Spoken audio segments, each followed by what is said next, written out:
Hello viewers, welcome again. I am back as I promised. We just had a wonderful session with Mrs. Yuma Walindong, and I have another person here with me whose life and what she's doing and wants to do, I believe is going to be of great benefit to our nation. I was born on the 21st of November 1964. And I was born at home. I was born at my grandfather's house in Dipakunda. So the person that helped me come out was a nurse midwife, and they were very important in those days. Well trained and could do all kinds of things. I think it's almost like what maybe now you might say the physician's assistants are abroad. They are almost like doctors, even though they are not.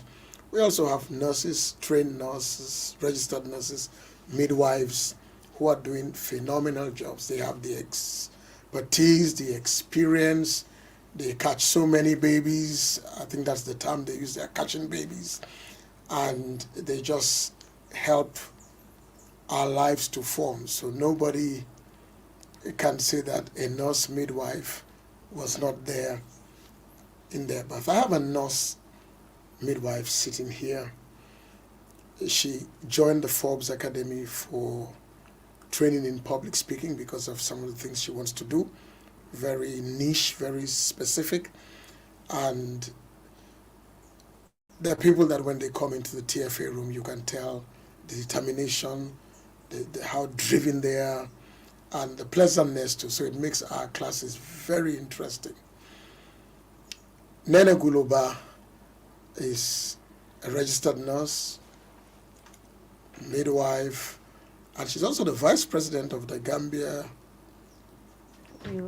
Youth Chamber of Commerce.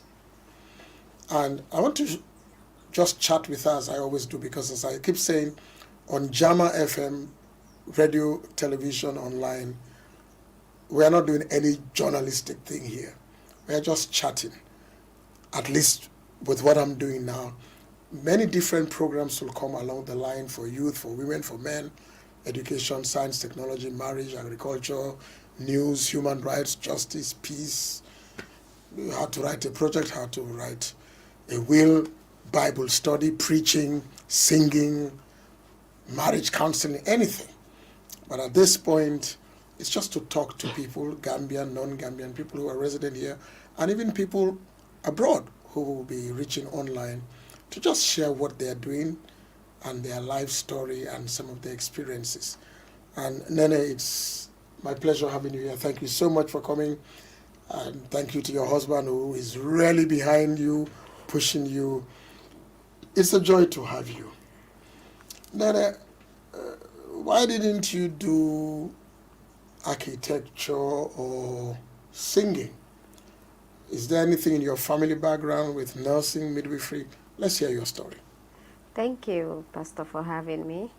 My name is Neneh Gulo. Yes, I started having the passion for caring for people when I was very young. Wow. But I was brought up by my late sister, may peace be upon her. And in 2012, she had an accident. Oh. She was just home. She went out at night to buy some provision for morning because the kids would be going to school. Yeah. And she just went out and she was hit by a car. Oh, sorry. Then she went to the hospital and she was in coma for 1 week. Wow. Then after that she passed away. So sorry. So that is one thing that made me say, okay, I think I want to be in the health sector. Because when I went to see her, the condition that I found her, it was very sad. You know, at that time, you feel all sort of things.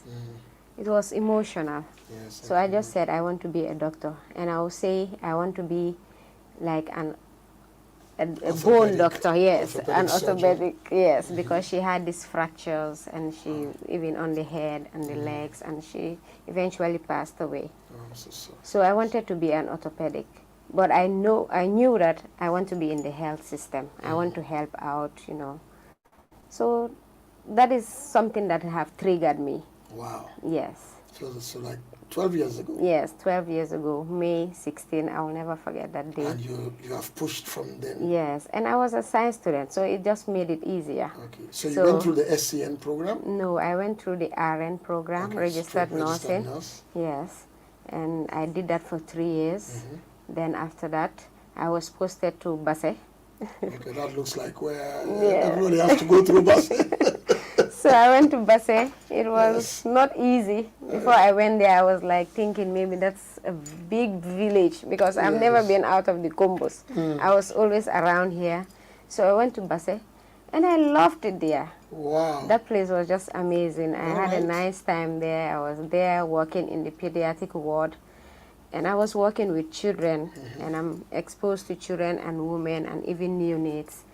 And I found, you know, having to share things with women. Sometimes they come there, they don't even have food, they don't have a lot of things. Some of them have never been even to Bassa itself. They are always in the, you know, in the provinces inside there. So coming to Bassa was like a town. And some of them don't even know how to use the toilets we have in the facility. So having to chat with a lot of women, with children, I think that is also one of the things that made me want to specialize into midwifery. Wow. Yeah, so because in that place, I was running the neonatal ward. And because they have just one big ward where they have the neonates, they have the malnourished kids, and they have the other children 0 to 5 that has the other medical conditions. So everything was like within. And because everyone wants to work in the combo, even me, I wanted to do that. I was crying when they were taking me there. So we don't have a lot of people on board. So sometimes you'll be on night shift and you'll be there alone. You work for 12 hours alone and you have to see a lot of patients, like 14 bed this side, you have 6, and the neonate you have about 7 or 10. It was very crazy, but you know, if you're dedicated to something and you love it, you just do it. Yes, you will not even feel it, so you just do it. So can I that is ask, like, how many babies have you delivered? Okay, since I became a midwife, Yes. I think I've delivered about 300 babies. And Wow. I just became a midwife for 2 years. 300 babies? Yes, 300. It's And very counting. close to 300 and counting. Yes, so that is So your it. first experience, were you scared to hold this tiny thing? No. Maybe my first day in the labor ward was very funny. The first day I went to the labor ward, I found this amazing midwife. She's very good. She's working in Bundum. Her name is Auntie Hadi. Those are people, Auntie Hadi, Sister Marie, those are people that inspired us to be midwives. Wow. Yes, so the Auntie first Hadi, day, Auntie Hadi, thank you. yes. And you say Sister Mary, which Mary is that? Marie Bass. We call her Marie Gomez. Yes. Thank you, Auntie Hadi. Thank you, Auntie Marie Gomez. So the first day I went there, by then I was in the RN school, because in the RN school you have a model that we call it module 5, Ops and Gynae module. You go to the labor wards, you do anything that is dealing with Ops and Gynae. So the first day I went there, I will never forget that day too. I had the amniotic fluid splash on my face and it entered my mouth. And the first baby that I held in the delivery was a woman who was like diabetic, I guess. She had a baby of 5 point something kg. Yes, that was the first delivery that I witnessed, yes. Kg or pounds? Kg. 5, yes, big. That big. Normal delivery? Yes, she had a normal delivery. She was not supposed to have that. But you know, sometimes they hide these things during the antenatal. So those are some of the challenges too. They hide these things. And you didn't give up, think that, look, I'm not going to go wow, through this is interesting, you know. Oh, to bring someone into this life. Yes. It's quite amazing. Yes. So, and of course, you have your own children too. Yes. No, by then I didn't have any You child. didn't have, the first time, yes. Okay. But after my first child, when she was just 8 months, that is the time I went in to pursue the midwifery at American International University. And yeah, that is it. So, What's been your experience when women are going through the antenatal? Are they alone, or are they with their mothers or husbands, or the men behind the pregnancy? Does that happen here, and are men allowed into the labor? What goes on? What's been your experience? Yes, in Bundum, a lot of things have changed. Yes, a lot of things have changed. For us, we encourage women to come with their men. Even if men come to the clinic, we prioritize them because we've understood that some of them go to work. They don't even have time to come. So we give them the priority. So every day, because I've been at the antenatal department for 4 years, then I went and did my midwifery. Then that is the time I was transferred to the labor ward. So anytime men come to the clinic with their wives, because we want them to keep coming, we give them the priority. We see those people first before we see the other woman. And you see someone will also be nagging, okay, next time I'll come with my husband. Yep, so true. That helped a lot. And every Friday we have male clinics. You do? Yes, we have male Okay, clinics. I've heard stories about that. Yes, yes. So they initiated that. There. Yeah, the then CEO and Sister Mary was the head of the antenatal clinic. So wow. Nice ideas, beautiful ideas. It's a nice place to work in. What was your most scary, life-threatening experience? Without names, something that it was like, is this thing going to happen? Is this child going to die? What's going to happen? The mother is at risk, the child is at risk. Have you ever had anything like that? Yes, I did. I had something like that. I cried. A lot of them. Sometimes when you lose a baby or a mother, it's just crazy and sad. But there was this time, this lady came. She was not very cooperative. You talk to her and you can understand, maybe it's because it's her first time. You talk to her, we spoke to her that it might take a while because it's her first time. We try to educate them, but sometimes it's very difficult because what you tell them and maybe what they told them at home, so they are confused now. They are in defense, they are confused. Which one should they take? What is going to happen and all that? So she had her baby. It was time for her to push. I couldn't attend to her at that moment because I had other patients that I have to attend to. Someone was already pushing. So she pushed without even letting me know. So the baby was like, suffered a little. So we had to resuscitate the baby and take upstairs. And I think eventually she lost the baby. Sometimes that hurts because you don't want to attend to someone and at the end of the day you lose the person, or the person will lose the baby after 9 months. It's very sad. And yet in your work, you will work again the next day. You work again. We have to work again. Sometimes people might think that people who do that, they have no feeling. Doctors have no feeling. They lost a patient. Sometimes we cry. We cry. But sometimes, as you go on, it becomes kind of part of you. In a sense, you let go easily. You will not hold for so long. If you're not used to it, you keep thinking of it and it will keep hurting you. But sometimes you just know that you have given it your all, you've given it your best, and you have done all that you could, and you just couldn't do more than that. So it hurts. Deep down, it's hot. It hurts. There is no midwife or doctor or nurse that will attend to a patient, whichever patient, whether it is obs and gynae or any type of patient, and you will lose that patient and you'll be happy about it, or you will feel so normal about it. When things like this happen in the hospital, everyone is just sad because we don't even want that. That is one of our goals, is to go throughout a year without having any maternal death or any neonatal death. But sometimes it's just crazy. And how do you manage the thing, like you said, they are told something at home? Maybe it's just old women talking. What the Bible calls it, old wives' fables. These things that people say and they don't meet with the empirical fact of. How do you balance that? Especially maybe if the patient is not too literate? In our society it's very difficult. I feel we should keep educating more. Although we are trying in the facilities, I don't know where the problem is. I'm still finding out on my own. But there is a problem, and this is something that is very serious. Because some people, they are so used to what they are told at home. Even if you come to the hospital and you tell them, because it's part of our routine work to do a health education, and you're talking to them, they'll be like, oh, I'm in a hurry. This one is just wasting time. Oh. Or they will just be looking at you and staring at you. So it's crazy. I just don't know where the problem is. I hope that's not why you joined public speaking, to learn how to talk more. Yes. You know, when I'm at work, I'm free. I talk in the four corners of the hospital. Okay. Maybe it's part of me now. I talk to them. Yes. But when I'm outside, I just cannot talk. But that's changing now. Yeah, it's changing. So that is why I... So, Neneh, if a philanthropist gave you $4 million to open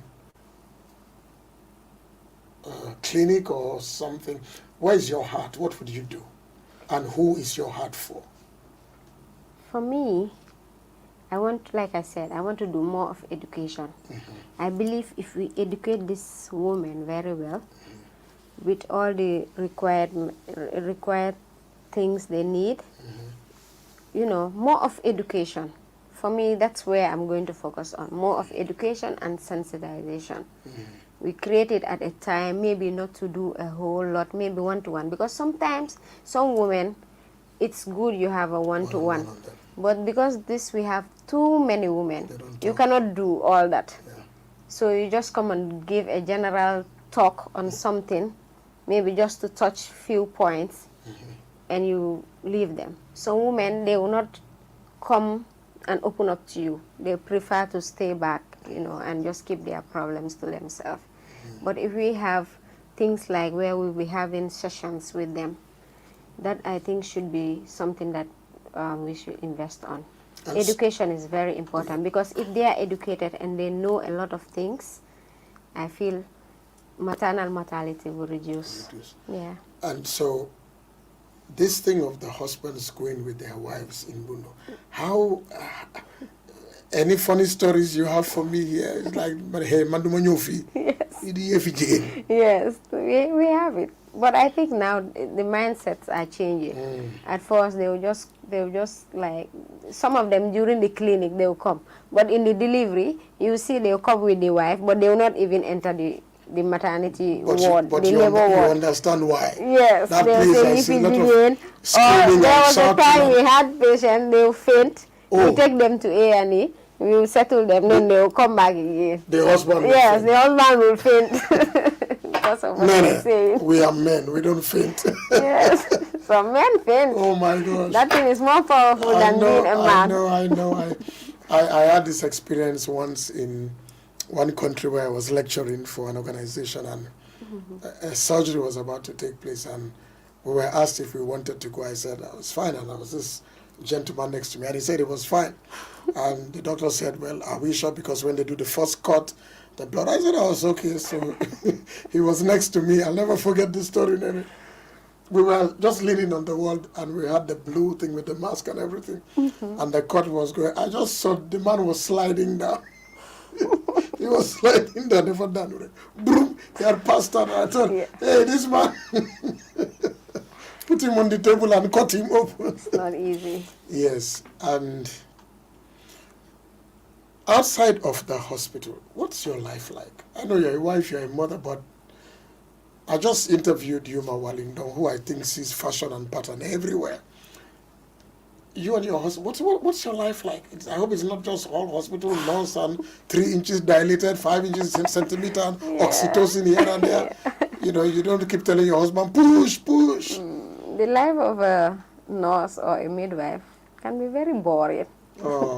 Because you go to work, you're super exhausted, you come back, you have the kids. It's like you don't have a life, you know.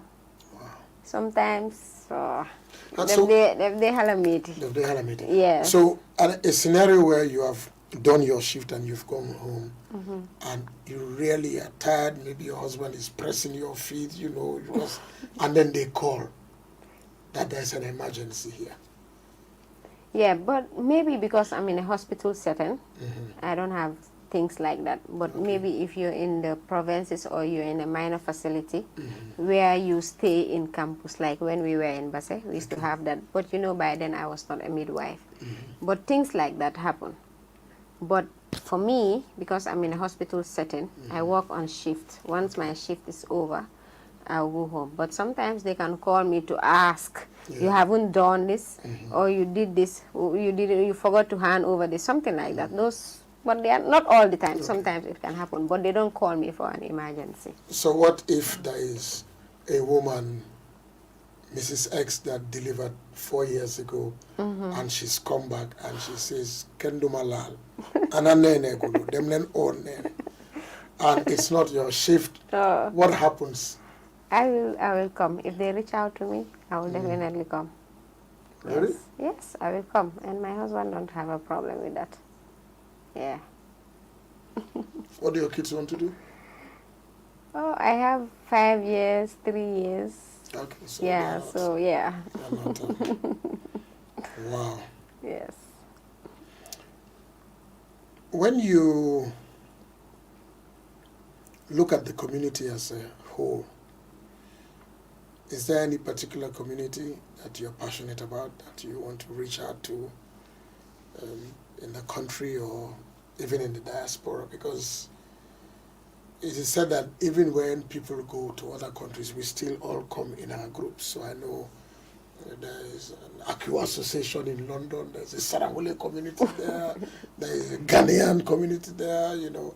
Somebody sent me something a few days ago about a Ghanaian community frying their pancake in the middle of Canada, and I thought, you know, and it's the same thing, you know, the whites to carry them. So is there any passion, particularly maybe the Fuller community or any? Yes, I'm very passionate about teaching the Fuller community because in the hospitals, you know, Fuller people, we are those quiet people and they ragal and all that. So then you say Lopitan, they don't know what is happening, especially the ones that are from, they are not from Gambia and cannot speak the language, don't understand the language very well. They come and, you know, for us, we marry young. So that is part of our problems too. So they come, they don't know anything. They will just be like cows following people what they are doing, but they don't even have any idea. So that's why anytime I meet up with Fullers, when I was in the clinic, I try and make sure they understand what was going on, especially during health education, the things that were mentioned, because we talk about danger signs of pregnancy, which are very important, that someone should watch out for. So when they come to labor too, they don't know what to do if it is pain, and some of them will not even allow VE. You want to put your hand inside there to check how much they have dilated. They don't allow those things. It's because they don't know or they are too scared. But if you keep talking to them, you make them understand that this is part of it. You have to go through this for us to be able to help you.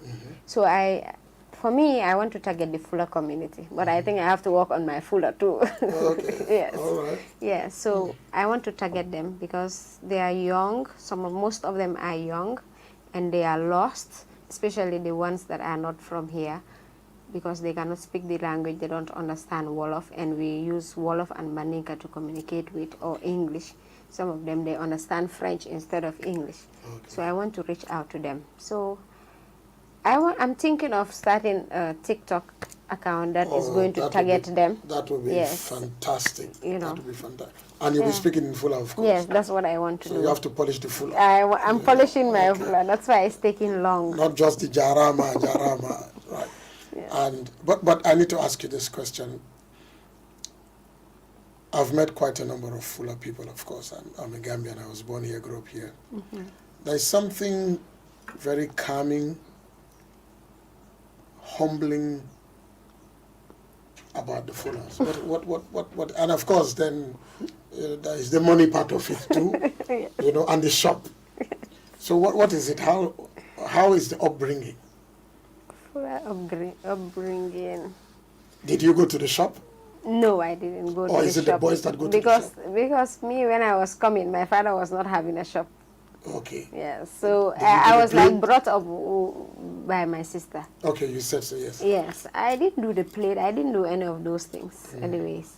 But there was a time I think I was told to take the plate. So I just went from one junction to the other and came back. I I think she's very shy and she wants me to do it. Oh my So gosh. it was a problem. And I told her no one bought anything. But And she was very angry. I'm yet to see a poor fuller. So Anyways, that's true. Somehow. Yeah, they all have. They are just hiding. Yeah, I They know. like hiding in their corner. know. You see them, you think that mom, never raga wala amudara wa they are well off. I know. So what's the secret? Anyways, I think it's just business. I can't tell, you know. They are very secretive people, so you just can't tell. So as I'm looking at you, you have business plans in your head. They are very business oriented. They can look for money. And very successful too. Yes, they can look for money. But I also find that they are not outrageous, ostentatious, Yeah, proud. they are very peaceful people, you know. Wow. I just love Fula people. And I thank God that I am a Fula. Oh, come on. Yes. I thank God I'm a Gambian. So you'll build something, you think? Apart from social media, do you want to have a structure? Yes, care home or something? Yes, I want to, in the long run, I want to be a birth coach. Wow. Yes. Coaching women on antenatal, intranatal, and postnatal. Yes. Wow. Yeah. That's what I want to do. That's my passion. That's my vision. That's what I want to do. Yes. And with the fuller blood, I know it's going to work. It has to work. It definitely has to work. Well, if you need a pastor in the corner, you know you can get one. Yes. So, your public speaking training, you think will definitely help you with that? Yes, that is one of the reasons why I joined the class. Yes, because I realized in the hospital, in my own corner in the hospital, I'm good. I'll talk and I'll not even be tired of it. But just take me out. It's like I'm putting on another shirt. And the people are out. Yes, and the people are out. My target is outside. It's not only in the hospital. Because I want it to start preventive measures first before you coming in. Good. So that is when I said, really, I have to do this. And, you know, anything that I have in mind, I keep talking to my husband. And, you know, he's just a great person. Yeah, let me not talk. Let me just keep quiet. Buy her the next car. The next car. Talk so you can get the car. So he's very supportive. He's amazing. That's nice to hear. And he also said, I'm seeing something in you, and you know, you should work on yourself. Wow. And the day I saw the advertisement on the page, I just sent it to him, and he just said, okay, that's fine. And I had to call and all that, find out I'm sure you know she's doing well. Yes. I don't need to tell you. She's doing well at the Forbes Academy. So, if you had to speak to fuller young ladies, young wives, young brides, what would you tell them? I would just tell them not to be scared, and they should always ask, because some of them, they don't. They just keep quiet.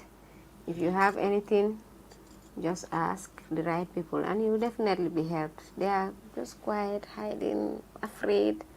You know, if you tell them, well, you know, me and that, you know, we are those soft people. Me and that, I don't know what it is, something like that. I don't know what to do, so I'll just quiet. So I'm gonna wrap up this Neneh Gulo, sorry. That camera there is for you.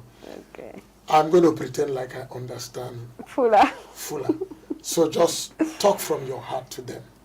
Awa jaraba musidɓe min noon ɓay pulal ngal laaɓa moƴƴa kono hannde ko ɗo min arno JAAMA FM ko radio keso hino ko internet ɗo fi yewtugol fi min komi charge femme jo gollowo ko laptanmo ɓe innata Bundum hospital min yi ay rewɓe ƴettuɓe reedu jibinayɓe e sa jibini ha pari joni noon min ni yomin wulɗo seeɗa fi on tigi si ƴetti reedu ko yawde ko laptan so yehi kadi ko laptan kala ko famali hara on tigi her sa yo lando e sa landike hayso ɓe nanata haala ma kan ɓe wawma bolinirde neɗɗo nanɗo haala ma kan eyyi si on tigi kadi yehi ɓaymeni ko charge femme yaaga si on tigi kadi yehi ha ƴetti reedu kala ko yii ko ɓandu mum ko famali na ya jooɗo ko galle inna a habboto si jayti seeɗa ma waɗini ko ya ar ko laptan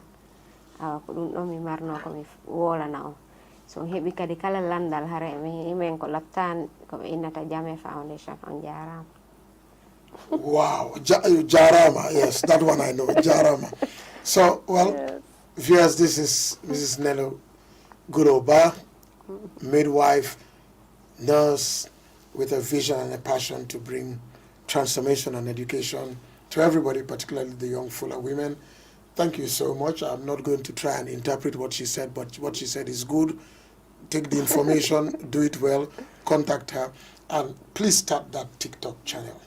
There's so much we all want to do together and win together to educate the women. Neneh, it's been a joy having you on.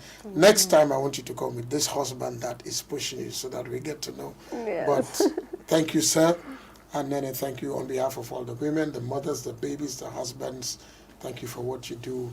Thank you for people in your field doing what other people cannot do.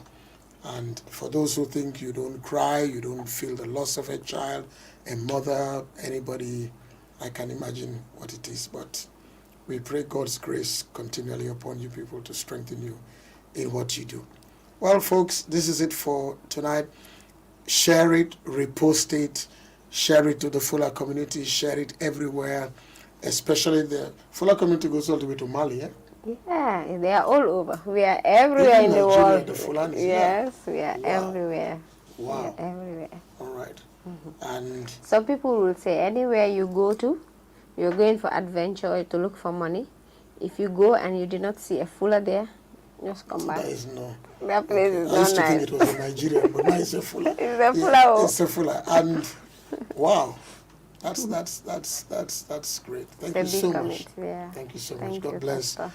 Okay, folks, we'll wrap it up. I have some interesting people coming over the weekend. I have a doctor, I have a lawyer, I have a fashion time chatting. This is JAAMA FM.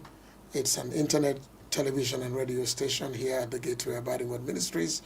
We're just here to help shape minds, transform lives, showcase so many good things about our country so we love ourselves more and downplay the fighting and the insulting and the intolerance and the social tearing apart so we can come together under God and have a great time. Well, this is it. It's been chatting with Neneh Gulo. Have a good day. God bless.